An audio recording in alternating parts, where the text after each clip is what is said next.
Alors aujourd'hui, démoulage d'un coquetier. Et j'ai voulu faire un test. J'ai utilisé de l'encre de Chine or. Je me suis dit pourquoi pas, ça peut faire joli joli. Je me suis dit ça va pas changer la composition de la gesmonite, ça devrait y aller, ça devrait sécher. Maintenant, je suis pas vraiment convaincue du résultat. J'ai l'impression que ça fait quand même des taches assez imposantes. Ce que j'ai fait, c'est que j'ai coulé ma gesmonite noire.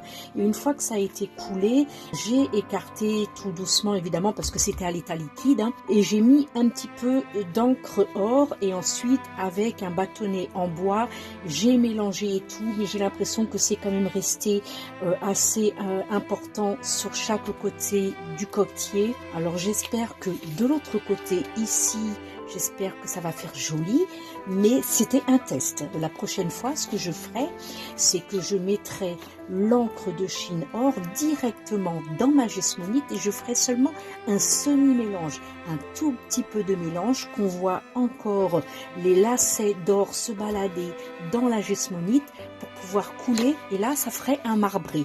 Qu'en pensez-vous? J'attends votre avis dans les commentaires. Mais là, en attendant, ça déjà, on peut se dire que finalement, c'est pas raté. Ça fait vieux, ça fait ancien. On retrouve beaucoup de vaisselle très ancienne avec ce style-là. Et pourquoi pas y mettre des jolis pieds en or. Enfin, dorés du moins, pas en or. Hein. Donc, après tout, c'est pas vilain. Je suis pas mécontente. Je dirais pas que c'est un top, mais en tout cas, c'est pas un flop. Ça, c'est sûr. C'est pas mal. Finalement, quand je regarde bien, sur le coup, je me dis waouh, ça fait des gros pâtés d'or, ça fait bizarre.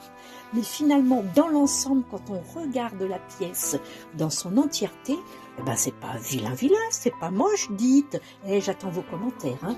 Alors, on va regarder ce que ça donne au milieu, au centre. Après, le centre, on s'en moque un petit peu parce que de toute façon, il y aura les œufs, donc ce sera caché. Mais quand il manquera un ou deux œufs, on verra l'intérieur. Donc, il faut quand même que ce soit joli. Alors, regardez, eh ben, c'est pas mal du tout. Oh, j'aurais voulu que ce soit un petit peu plus prononcé. Alors autant là je trouve que ça l'est trop, autant là je trouve que ça ne l'est pas assez. Rappelez-vous, je vous ai dit que c'était uniquement un test.